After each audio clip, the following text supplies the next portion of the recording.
The average person scrolling past the Amazing World of Gumball probably thinks, this is just another kid's show. But you and I know it's not that simple. Beneath the surface of Gumball's world lie some of the darkest and most disturbing episodes in Cartoon Network history that make you wonder, was this really made for kids? In this video, I'll reveal Gumball's 10 darkest episodes in my own unique way. We'll not only figure out what they are, but also why they're so disturbing. Be warned, the closer we get to episode 10, the more creeped out you may find yourself getting. So make sure you watch until the end. Number 10. The Puppets. When innocent toys turned into a nightmare, it all starts with an apparently ordinary scene. While rummaging through the attic, Gumball and Darwin find an old, dusty box. Inside the box are two hand puppets with overly cheerful and overly lively expressions, Frank and Howdy. Gumball immediately feels uneasy around these puppets. He doesn't even want to touch them. His instinct that these are bad news won't be silenced. However, Darwin, being his usual innocent and enthusiastic self, loves the puppets and secretly takes them with him. From that moment on, things slowly start to get strange. Darwin talks to the puppets,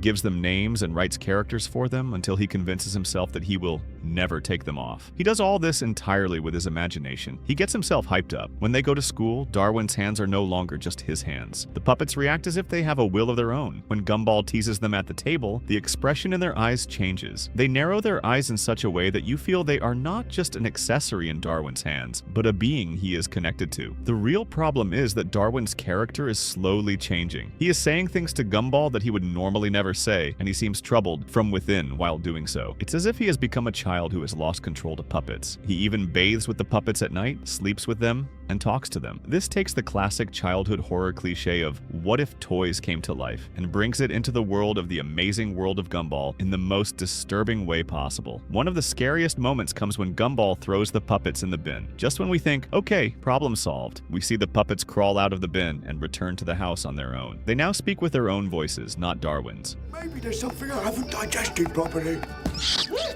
Gumball is then pulled into the puppet world. Even though everything looks colorful and childish, the subtext is clear. This is a prison where seemingly innocent things take over your mind. Ultimately, our heroes use their imagination to destroy this world, but the question posed by the episode remains unanswered. If toys are really playing us, who is whose toy?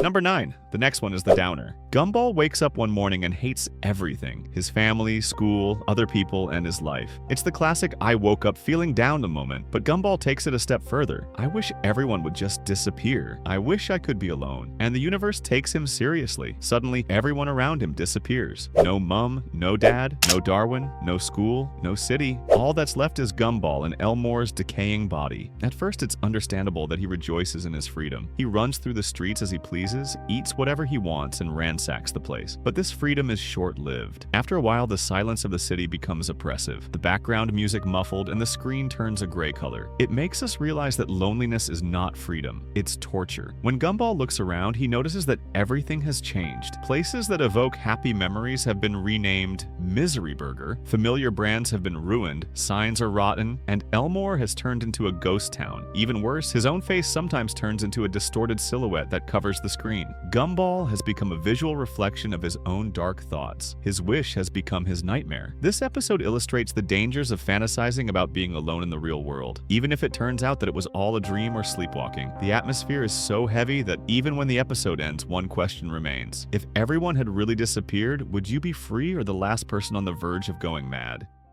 Number 8. The Burden. It all starts in the principal's office. Principal Brown is caught cleaning his own fur with a lint roller. The scene is so jarring that you wonder, why is this here? He entrusts the school hamster Chris Morris to Gumball and Darwin for the weekend. Just take care of him and look after him well, he says. However, the camera shows the hamster in a close-up shot for a few seconds without blinking. There's something in that gaze. It's not like a normal animal. It's as if he sees far beyond his cage and has figured everything out, but can't speak. Gumball tends to forget his responsibilities in the chaos of daily life. He even brings the hamster with him on a historic date, but he doesn't care about the hamster. His only focus is impressing Penny. Meanwhile, the idea that Chris Morris might have escaped grows. Then they realize what they've been carrying around all day isn't Chris Morris. It's Principal Brown's fluff ball. The real hamster has been missing for hours. In the dark corners of the school, between the shelves and the vents and in the shadows, a small, strange thing appears. Chris Morris. He moves so quietly, calmly, and deliberately that he seems less like a cute classroom pet and more like an intelligent creature moving through the shadows. Gumball and Darwin think they've caught him every time, but the camera always reveals that the hamster is one step ahead. This elevates it from a simple animal escaped joke. The question, where were you when a caged creature reclaimed its freedom? In the end, Chris Morris protects them from the police, hiding them in the closet and acting not for his own freedom, but for theirs, illuminates the episode in a completely different light. The remaining idea is this: perhaps what we put in a cage is not as weak as we think.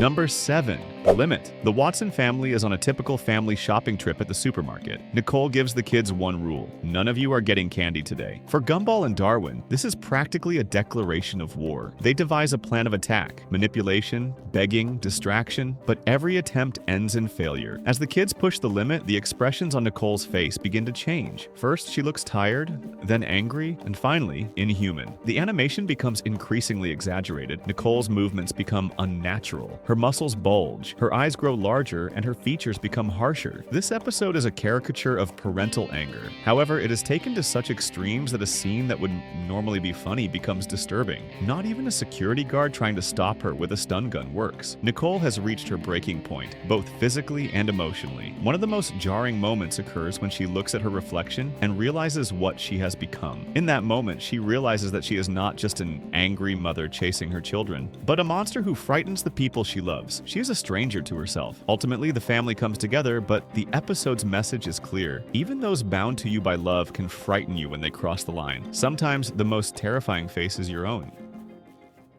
Number 6. The dream. One night, Gumball wakes up screaming. In his dream, Darwin stole his girlfriend, Penny. It's not just jealousy, he feels betrayed. We've all had silly dreams. We wake up and say, "It was silly," and move on. But Gumball doesn't do that. He carries the emotions he felt in his dream into real life. When he sees Darwin in the morning, he acts as if Darwin really stole Penny. He makes passive-aggressive remarks, has accusatory expressions, and acts sarcastically. Darwin, unaware of what he did, finds himself the target of unfounded accusations. As the episode progresses, Gumball's connection to reality begins to falter. Even we viewers start to question what is real and what is a dream. The characters enter each other's dreams. Scenes break apart, and colors, places, and identities change. The most disturbing part is this: the dream sequences are dark, not just because they are terrifying, but also because they fuel Gumball's paranoia. Jealousy emerges from the dreams and turns into toxic behavior in the real world. Ultimately, Gumball realizes that he ruined everything himself. No one stole anything from him. He sabotaged his own happiness. The darkness here isn't monsters, shadows, or voices. It's a single thought, a single insecurity rotting a relationship from the inside out.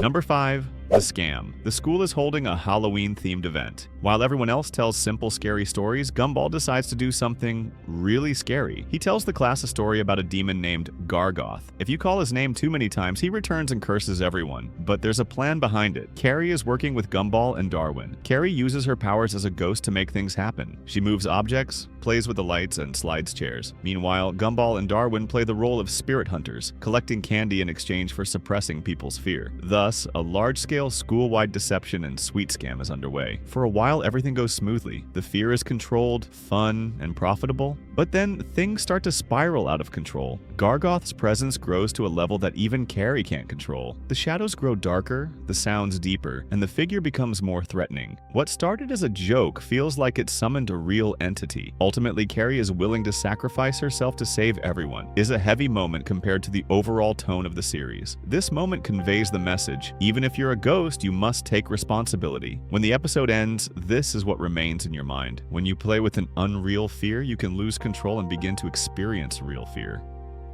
Number 4. The Disaster. The Watson family is driving down the road, singing together on their way to vacation. Everything is happy, colorful, and perfect. It's a true happy family opening. In the Gumball world, however, that means only one thing. If things are going too smoothly, something is about to go terribly wrong. Suddenly, there's a crash. Time freezes. The car hangs suspended in the air. Rob enters the scene with a remote control in hand. He is one of the forgotten characters of this universe. He's a figure cast into the void, forgotten and unremembered. But now, he's more than just just a supporting character. He can bend reality with the remote control in his hand. He rewinds and fast-forwards time, disrupting the characters' relationships. He changes the subtitles and manipulates people's words. He's like an internal enemy who has taken control of the show's script. At first, Gumball doesn't understand what's happening, but bit by bit, he realizes that his life is slipping out of his control. Someone is rewriting his story. Rob's goal is simple but dark. Instead of being forgotten for years, he wants to make Gumball the forgotten, erased one. Here, the fear is metaphysical, not physical. It is the fear of not existing, of being erased from memory, the fear of being cast out of the story. The episode doesn't lead us to a clear conclusion, ending with Gumball jumping into the void to save the remote. It leaves us with a question mark. This uncertainty is as frightening as everything else.